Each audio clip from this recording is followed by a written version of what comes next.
upa.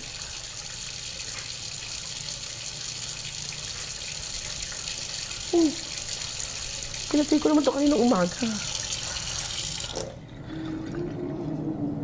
Ilang oras na tumatakbo yung tubig nito. Yan na.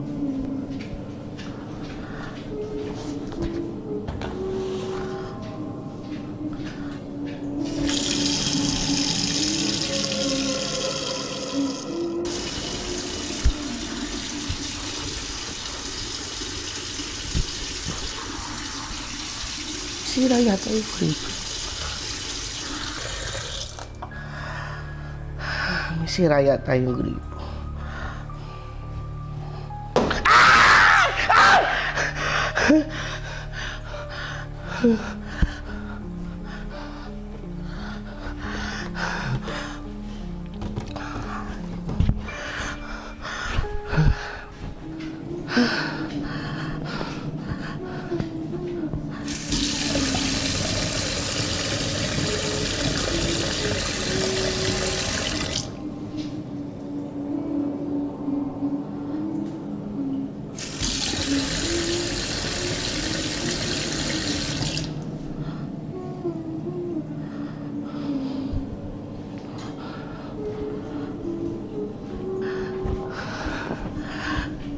Ay, imagine, pagod lang yata ako.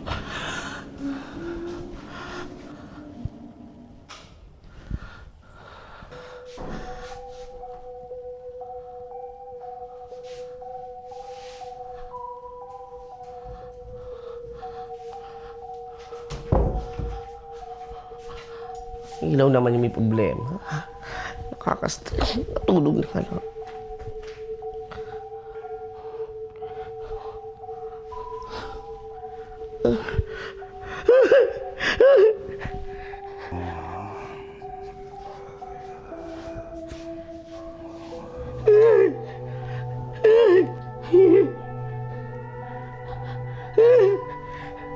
Sino ka?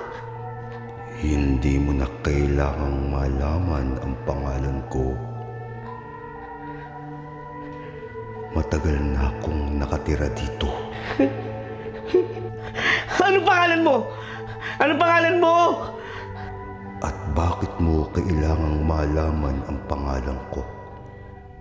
Eh, kasi nandito ka nakatira sa bahay. Oh. Eh, kanina nagsaya ka ng tubig, tsaka kuryente. Maghahatian natin yung bill. So, ngayong buwan, medyo malaki yung kuryente ko eh, tsaka yung tubig. Hati tayo ha. Kailangan mag-share ka doon. Eh kung ganun, aalis na lang ako. Ay, hindi. Hindi ako papayag. Magbayad ka muna. Ang dami mo na sa tubig. Hoy! Hoy! Magkakaalis! Hoy! Saan ka pupunta? 370 yung sa tubig. Yung sa kuryente ha. Yung ilaw, papatay-patay. Oh, ano? Babayaran mo yung tubig. Isa. Huwag kang aalis, ha? Wala ko malalaman ng kasera to. Kailangan maghati din tayo sa upa. Bahala ka dyan. Ay, hindi ako papayag. Kailangan magbayad ka. Saan ka pupunta? Hoy, magbayad ka. Magbayad ka ng tubig, tsaka kuryente. Ay, ba't papatay-patay ka pa ng tubig kanina? Bayaran mo yon. Paano matatakot mo? Mukhang pera to, no?